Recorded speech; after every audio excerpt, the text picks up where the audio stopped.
Hello guys, മഹാലക്ഷ്മിലിനി ഞെട്ടിക്കുന്ന ട്വിസ്റ്റുകളോട് ട്വിസ്റ്റുകൾ. അതേ പ്രേക്ഷകരെ, ശത്രുക്കൾ നിലംപരിശാകാൻ പോകുന്നു. ആരെ ഉദ്ദേശിച്ചാണ്? നമ്മുടെ മേഘനാഥനെ ഉദ്ദേശിച്ച്.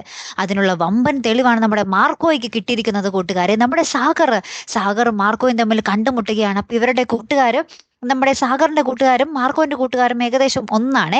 അപ്പൊ ഇവർ തമ്മിൽ പരിചയപ്പെടുന്നുണ്ട്. അപ്പൊ നമ്മുടെ മാർക്കോ മേഘനാഥന്റെ സ്വഭാവത്തെ പറ്റി നമ്മുടെ സാഗറിനോട് ചോദിക്കുമ്പോൾ സാഗർ പറയുന്നുണ്ട്, എന്റെ പൊന്ന് സാറേ, ഒരു രക്ഷയില്ല, കണ്ട പെണ്ണുങ്ങളെല്ലാം അവന്റെ കീഴിലുണ്ട്, ഒരു കൊച്ചുള്ളത് വരെ എനിക്കറിയാം സാറേ എന്നൊക്കെ പറഞ്ഞ് നമ്മുടെ സാഗർ മാർക്കോനോട് ഈ കഥ, നമ്മുടെ മേഘനാഥന്റെ ആ ഒരു ഫ്ലാഷ് ബാക്ക് കഥ മൊത്തം പറഞ്ഞു കൊടുക്കുന്നുണ്ട്.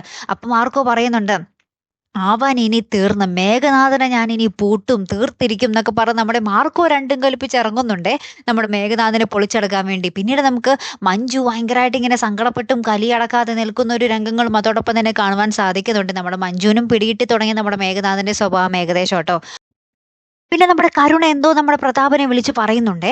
ഇനി നമ്മുടെ മാർക്ക് വാങ്ങാനും കമലേശ്വരത്ത് വന്നതാണോ എന്നറിയില്ല. എന്തായാലും വിളിച്ചു പറയുമ്പോൾ നമ്മുടെ പ്രതാപം പറയുന്നുണ്ട്, മോളെ ഇതെന്തായാലും വിട്ടുകൊടുക്കരുത്, ഇതിനെതിരെ മോൾ ആഞ്ഞടിച്ച് തന്നെ ഇരിക്കണം എന്നൊക്കെ പറഞ്ഞ് നമ്മുടെ കരുണയെ അങ്ങോട്ട് മാക്സിമോട്ട് പിരിയേറ്റുന്നുണ്ട്. കരുണയാണെങ്കിൽ കട്ടക്കലിപ്പിൽ ഇങ്ങനെ നിൽക്കുന്നുണ്ട്.